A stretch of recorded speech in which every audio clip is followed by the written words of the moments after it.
Aujourd'hui, nous allons traiter des liaisons chimiques et des molécules. Mais avant, un petit rappel sur le tableau périodique.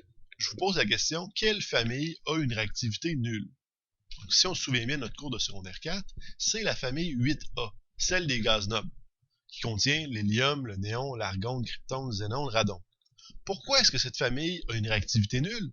Tout simplement parce que leur dernière couche électronique contient 8 électrons. Donc elle a 8 électrons de valence et elle est considérée pleine. Donc elle n'a pas besoin d'aller chercher d'autres électrons pour la compléter. Alors à ce moment-là, l'atome est stable.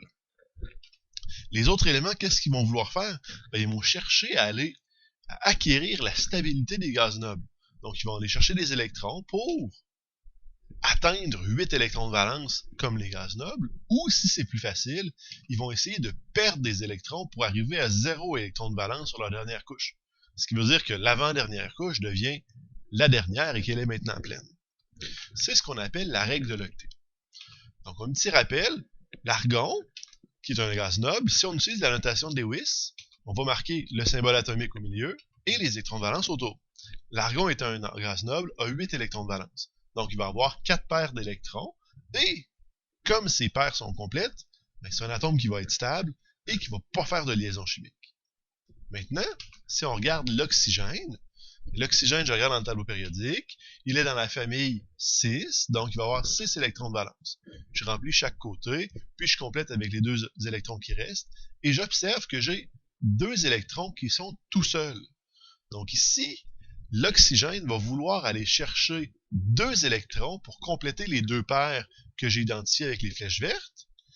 Il va donc faire 2 liaisons chimiques, et comme il vient de gagner 2 électrons, il vient de gagner 2 charges négatives, sa charge finale à l'oxygène va être donc de 2-. Maintenant, si on prend le lithium, le lithium, symbole chimique est Li, on regarde dans le tableau périodique, première famille, il a donc un seul électron de valence.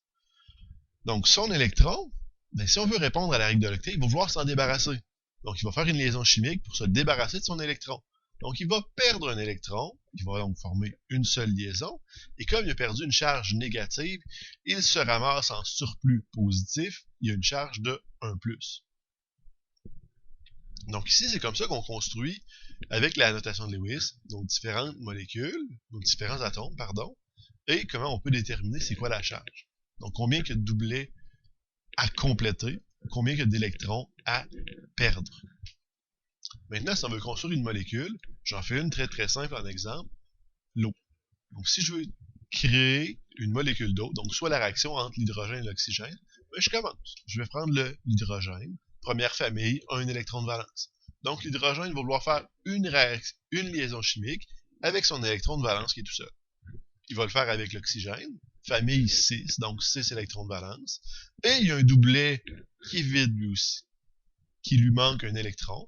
Donc ils sont parfaits, ils vont pouvoir faire une liaison chimique ensemble. Par contre, l'oxygène a toujours un électron de valence qui est tout seul. Donc à ce moment-là, on va ajouter un autre hydrogène qui possède lui aussi un électron de valence. Et ces deux-là ensemble vont pouvoir s'unir dans une liaison chimique pour faire une autre liaison. Donc à ce moment-là, l'oxygène a ces 4 doublets d'électrons qui sont pleins, et l'hydrogène, en ayant complété ces doublets d'électrons, se retrouve stable lui aussi. Donc c'est comme ça qu'on fait une molécule.